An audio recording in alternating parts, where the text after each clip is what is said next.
right. I am summoning the strength to do another video. Got my venti cold brew here. I'm really trying to stay on schedule, but it is admittedly a little tough with having a newborn. Fortunately, my wife is amazing, and her mom is here to help us take care of Noah, which has been fantastic. And I've been able to be on a pretty normal work schedule. Today, I wanted to talk about something I have not veered into for a long time now, and that is Cyberpunk 2077. Yes, the game that I refuse to let go of. It remains one of the biggest enigmas over the past year or so. Well, it's been more than a year now, year and a half, whatever, of gaming. And yesterday, kind of just, there was no like big announcement or anything. Like, we haven't really seen, anything major since the addition of the next gen patch, which added some apartments and things like that, and different weapons, and obviously the next gen upgrades. Cyberpunk went on sale for $5 at Best Buy yesterday for the physical copy, which still is upgraded for free to PS5 and Xbox Series X from the base console versions. And I wrote an article about it, and I saw a lot of other people did too. And this naturally kind of sparked a whole thing about Cyberpunk again, as does any news item about it. But this time it was like all the lines of comments underneath where it's like, still not worth it, like for $5. And many of the articles correctly listed this as a quote bargain bin price, which it is. That is very cheap. You really do not get cheaper than that unless it's free.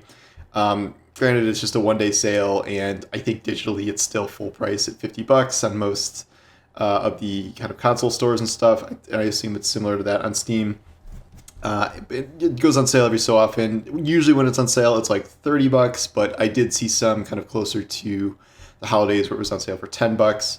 I'm just curious kind of where CDPR is at this point and whether people are going to forgive them for Cyberpunk, and if they should, if that's warranted. I think this is a complicated issue that I'm still trying to kind of figure out myself. I am very clear on a few things. In terms of the actual value you can pull out of Cyberpunk 2077 at this point, for me personally, this is not just a game that is worth $5 or $10 or $20. I have 2 copies of it, I have 3 characters, I've gotten, I don't know, at least 150 plus hours across all of these different saves, kind of doing different builds and things. That to me is far and away worth the full price of the game that it cost initially. And even when even though I was playing through the game during its kind of worst era where it looked terrible and ran terrible on consoles, and PC still had a lot of bugs, and we were kind of learning about all the not living up to its potential, shall we say, or many of the things that CDPR was promising or heavily hinting at, or any of that, and kind of the lack of basic features that it has compared to open world counterparts, like no police system really to speak of at all compared to GTA games that have been out for 15, 20 years. That said, I think what Cyberpunk got right, which was kind of many elements of its characterization of particularly V and many of its kind of most prominent NPCs, and parts of its main quest line, but I think many of the most involved side quests were the most interesting part of the game. This to me is one of the best first-person kind of storytelling games I've seen in a long time. I think they created a V that was really, you were able to relate to. I had female V, and I think her voice work was especially excellent in that regard, but I have a hard time kind of connecting to first-person characters in most games. But I think between that and the decision to make everything in first person, which I originally questioned, where all of your interactions are in first person in this game, and like including cutscenes, I think that was ultimately the right storytelling decision. You can have a lot of fun in combat with different builds. The game was always kind of too easy for the time when I was playing it. Difficulty got buffed later. But the point is like pretty much, a year plus where we are now, the game has fixed a huge giant pool of its technical problems, where obviously it never should have released half of those in the first place. And then it has not done a ton of quality of life improvements. It has mostly been focused on these bug fixes. But we are headed toward a time where they're going to be releasing at least one major expansion for Cyberpunk. I believe it's going to be paid. That makes sense because they want to actually make money from this. This isn't like a live service game. They're not selling, season passes and microtransactions. So when they come out with a huge content drop for it, they're going to want to charge for it. But it seems some people just will not give this game another chance or will not acknowledge that, like, obviously you can pretty easily get $5, $10, $20 worth of gameplay out of this. And I think a lot of people are still avoiding it because it became such a meme at launch with, being one of the most disappointing releases of all time.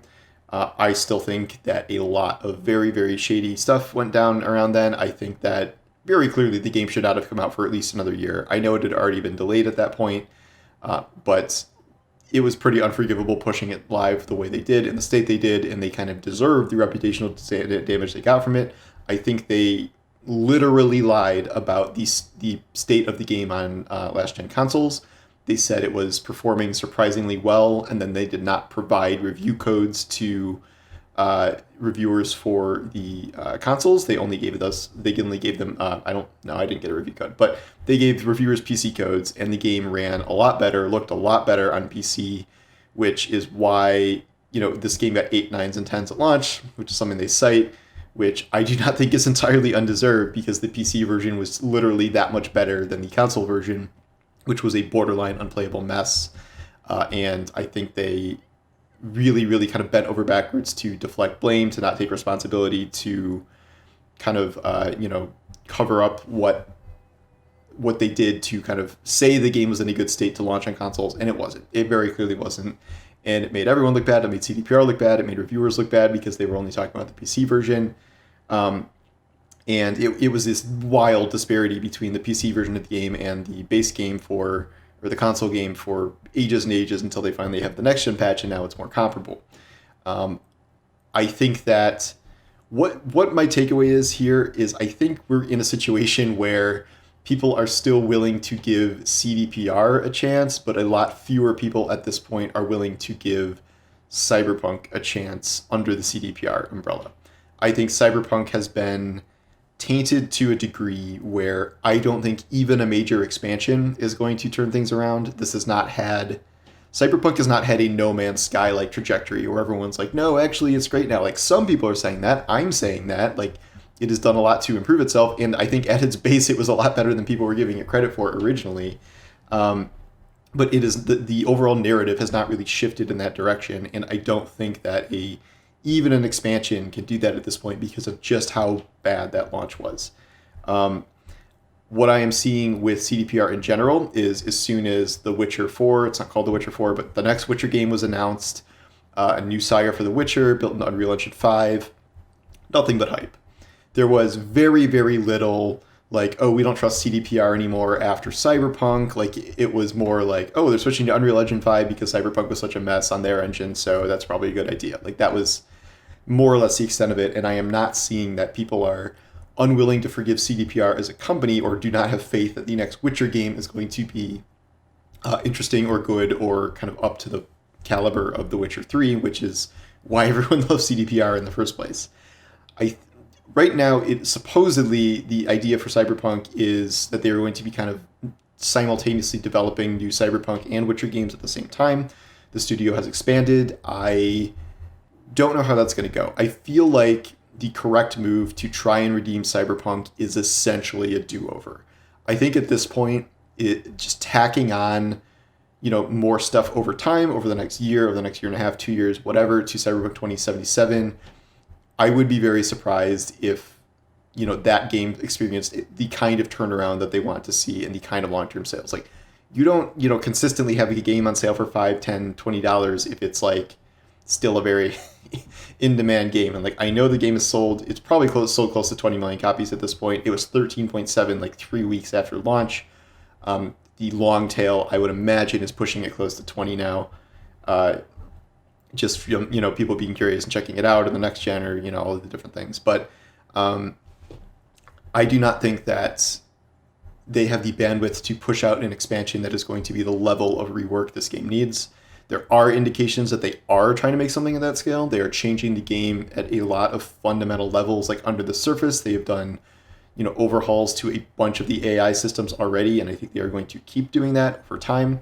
I don't know kind of if they can fully build it out into what they wanted it to be originally, but it is getting closer to that direction at least. And if they can produce story content that is on the par of the better side missions that they did in the base game, that would certainly be great. And I'm going to play a Cyberpunk expansion regardless, but for a true turnaround, it seems to me like they would have to be okay, this is Cyberpunk 2, we're redoing it all, it's going to launch smoothly without disastrous issues, and we're going to be very straightforward with what the game contains and not overpromise and things like that. But that may be 5 years away, who knows, a very long time away, especially since we know The Witcher 4 is the next thing. So generally speaking, it seems like there is not going to be a super definitive turnaround story for Cyberpunk 2077, even if it might deserve it. I honestly think that you would be remiss if you would just listen to all the headlines and online chatter about how awful the launch was a year and a half ago and then never gave the game a chance. I think it is absolutely worth your time. I think it does a lot of best-in-class things in various ways, and I think Night City and its kind of general vibe is one of my favorite worlds I've seen in a game, possibly ever. But it certainly has its shortcomings, but I don't think you should be able to dismiss it. I do not think that this message is permeating. I do not think that there is this general sense that Cyberpunk has turned things around, but I also do not think this has irreparably damaged CDPR to the point where people are skeptical of a new Witcher game because they still really love The Witcher 3 and they are able to kind of separate out Witcher developing CDPR from Cyberpunk developing CDPR, and at least assuming they're going to learn lessons from Cyberpunk's mess, starting with the engine. So those are just kind of some thoughts I had about the recent Cyberpunk stuff, the recent Witcher stuff. So we'll see where this goes, and I'm expecting they're going to announce something about the expansion at some point. I mean, it should be here before the end of the year, I would imagine. And we're getting further and further away from the next gen patch, so I guess we'll see. But anyway, thanks for watching, and I will talk to you guys later. Take care.